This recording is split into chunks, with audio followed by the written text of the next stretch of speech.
So I just happened to, I'm staying on campus, you know, I came in, I'm doing work for an organization called Catch the Next, which focuses on ensuring Latino college success rates throughout the state of Texas, you know, primarily focused on disenfranchised communities. And so it's a bunch of curriculum developers, professors, you know, from Yale to UT, Baylor, Alamo College of San Antonio. So I'm just happy to walk by with my friend Daniel. We went to get some beer over here at the Spider House, and then some pizza, and then I'm gonna go finish some work. So I leave Monday. But my book here, South Sun Rises, I read here about a year and a half ago, and I toured it all over from Dallas on up to Houston, and it turned out that it won the Southwest Book Award 2 years ago.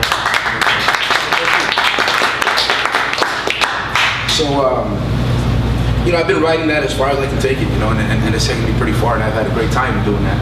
And I finished my second book now, which is a story of a New Yorker from the Bronx, Don Shapiro, who went to El Paso, Texas, where I'm from, and he, helped organize and galvanize the maquila industry, which is twin plants, him and a Mexican, Jaime Bermudez, that was connected to Pemex, and they're the ones that were dealing with NAFTA in the 60s, prior to the 80s. And so it's a wonderful, amazing story of how you can make the American dream in cynical times happen in a place like El Paso that's not a destination point, you know? And so I'm excited. At first it was a ghostwriter, but then it became a passion, and then we became paramours.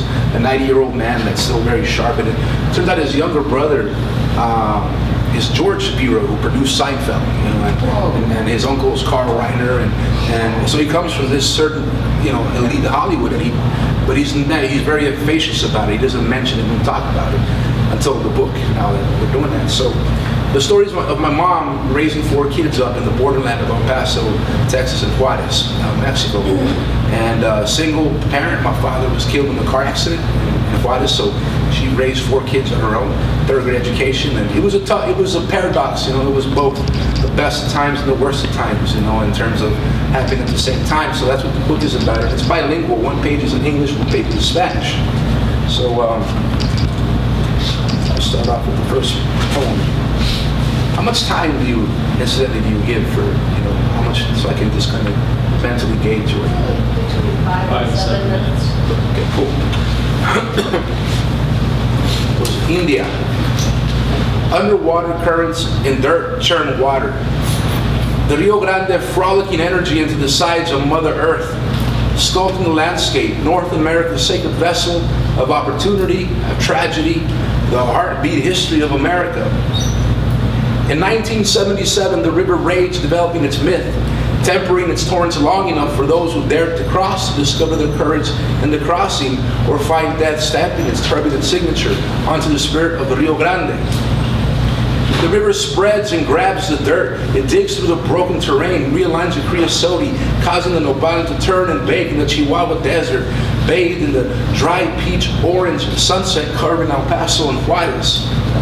You see, that's what my burro is, what I come to know as home, my hood, my place, the foundation of it all.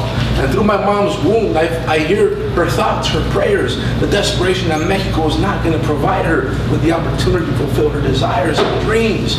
And that's why she crossed the Rio Bravo. That's the first piece.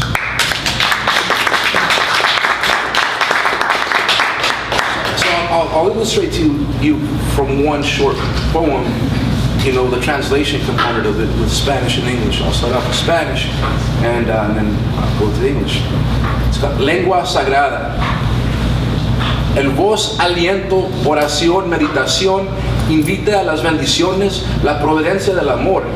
Ella me dice, la lengua, elixir mágico, forma el aliento en canción, llama al Creador a revelar su camino. Sacred tongue.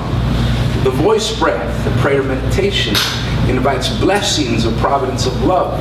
She tells me the tongue, the magic elixir, forms breath into song. It beckons the Creator to reveal the way. So,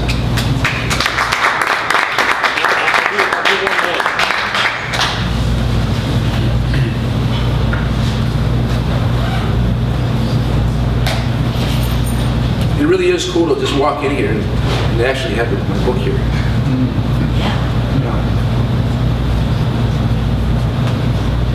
Okay, this is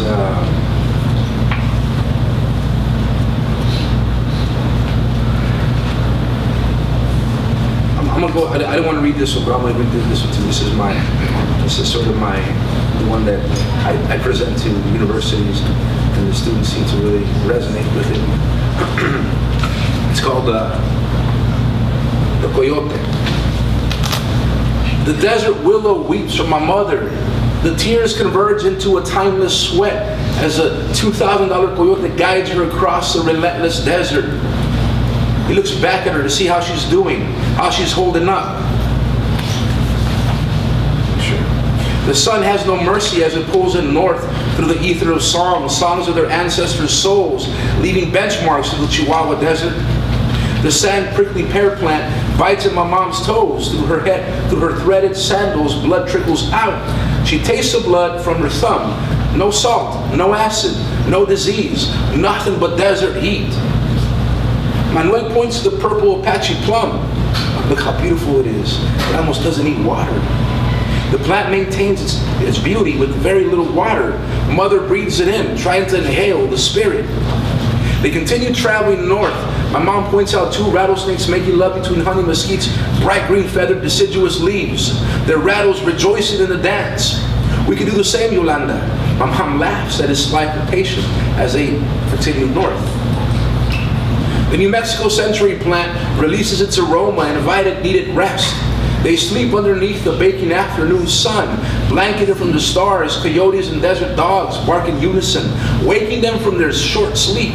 The cascading darkness swallowing the shadows of hills and mountains that allow them to circumvent the Border Patrol agents. So they walk guided by the shining voice of La Luna. The scent and intuition of El Coyote shows him the hidden trails. Adrenaline permeates their body spirit as they arrive to the Rio Bravo. Beans with garlic and cilantro were their breakfast. Manuel dove into the river with the playfulness of a young kid. My mother walks in carefully but soon finds herself swallowed by the water. Be careful with the underwater currents. What? I said be careful with the currents. My mom continues carefully but soon finds herself devoured by water and fear. She doesn't know how to swim. The brown water swirled into her mouth. As she spit it out, she tried to breathe. She dog paddled through the water, no longer even hoping to touch or push up from the bottom. She says, I was pulled by the current like a demon lurking inside the river. I was pulled entirely into the river as my mouth was filled with water. Manuel, I'm drowning, Manuel, I'm drowning. And I was being pulled by the current. I swear it felt like a hand was pulling me in. Manuel swam back to my mom. He grabbed her hand, pushed her above water, swam under her body, carried her on his back. And like a boat searching for solid ground, Manuel did not come up from the water. My mom was able to crawl onto the ground, crying and screaming, Manuel, where are you? ¿Dónde estás, Manuel? But he didn't resurface until the waist down the river, his body floating off into the hills of the desert. The current seduced him under, drowned him in exchange for saving my mother.